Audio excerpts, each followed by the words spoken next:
Assalamu alaikum viewers. Today we'll be learning about Deuteromycotina. So what is Deuteromycotina? It is a subdivision of fungi and it is also called imperfect fungi as they don't produce any sort of sexual spore. They don't reproduce bisexually, so that is we called imperfect fungi or fungi imperfecti. So let's come to it. Deuteromycotina include in fungi in which perfect stage is either lacking or not been discovered so far. What is referring to it?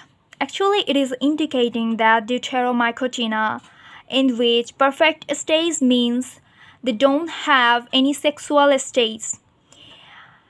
They are actually lacking the sexual stage or not been discovered so far. We haven't found that, haven't discovered this sexual reproduction of it. Then the fungi in which zygote and ascospore, basidiospore are not formed at any known stage in the development of fungi. Actually, when zygote is formed after the fusion of male and female gamete, we'll find the zygote, and ascospore is formed in the Ascomycotina and basidiospore is formed in the Basidiomycotina. So they all are not formed in any development stage of it. Then what happened next? Because of their apparent absence of any perfect stage or sexual phase, the fungi are commonly called imperfect fungi or fungi imperfecti. What is mean of apparent? This means clearly visible or understood. Actually, we can see it or understand it or seeming real or true but not necessarily so. So they are that's why this is called imperfect fungi or fungi imperfecti.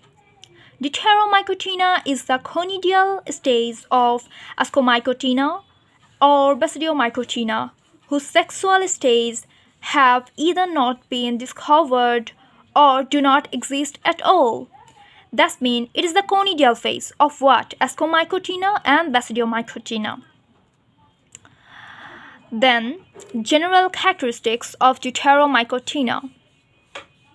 We'll find the habitat of it. First of all, we'll consider the habitat, because where we find it is the main symptom. When we see something, we find we actually discover something. At first, we see where it is found. So it is found in the terrestrial or aquatic stage. Some are saprobes. That means they are taking their nutrients from the dead or decaying organism. Weak parasite causing disease of plants or animals.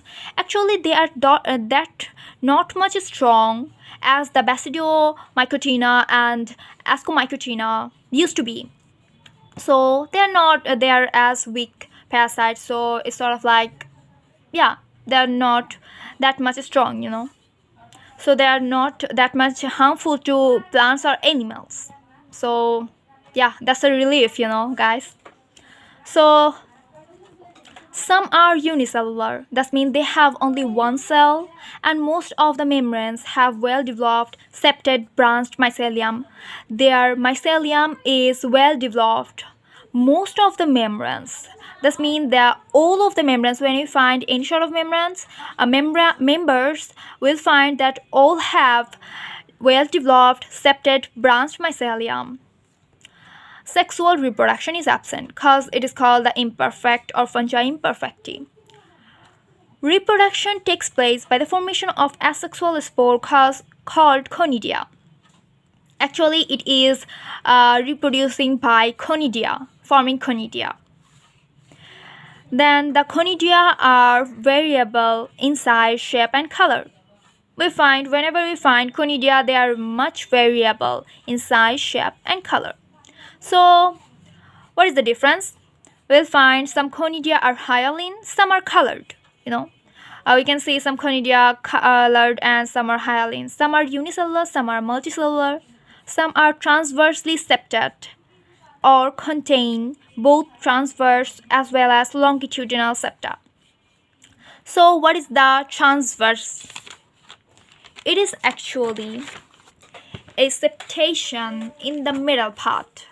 When you consider something just like this is the transverse, it is the transverse, and it is the longitudinal. So it is called longitudinal and it is called transverse. So let's come to it. Then conidia are oval. That means it can be rounded or egg-like structure. Elongated, that means it is very large. Spherical, star-shaped, curved. It can be curved, thread-like, disc-shaped, coiled, other shape. So we can remember it by a formula like, C2D OET. So he can find the spherical, and spherical, then star-like is called is referring to thread-like. E means elongated, O means oval, D disc shape, C curved, and coil. Conidia produced directly on the conidiophore or on some fruiting bodies such as cinemata, acervuli, or pycnidia. So cinemata, this is actually called the fruiting bodies of it. Cinemata, that means cinema. We can see you can consider the cinema hall. Cinemata. Mata means actually in Bangla. We can refer it as cinemata acervuli. That means it is remembering or recalling the memory of any sir. Asar, that means sir. You may have any crush on your college sir, on your school teacher or varsity teacher, whatever you can say. Vuli, that means forgetting someone. Cinemata acervuli, that means it is helping to forget the memory of any sir, and forgetting the memory of sir, where pycnidia, that means we are picking some another person. We are having crush on another person. That's referred to this. Actually it is a formula that will help you to remember these fruiting bodies. So let's come to another. And then we'll come to it, that is called the classification of Ainsworth proposed 3 classes. And then Deuteromycotina is classified by Ainsworth into 3 classes, that are blastomycetes, hyphomycetes, and last of all it is coleomycetes. Okay, actually how you'll remember this, it is so easy. First of all, hypho, what does mean hypho? That means hyper. Someone is getting hyper, and blasto, that means blast. He's going to blast. Something is spreading. Blast mean when someone blast, and some spores, when something blast, or some sporospore or conidiophore are blast, the spore that are engaged in it, that are sprayed all over the field. That can be sprayed by wind, water, insect. So actually it is blasting, and then someone is catching it, or coleomycetes, that means someone is coleo, that means in Bangla it is kole nawa, ঠিক আছে, coleo, that means someone is accepting it or receiving it. The spores are received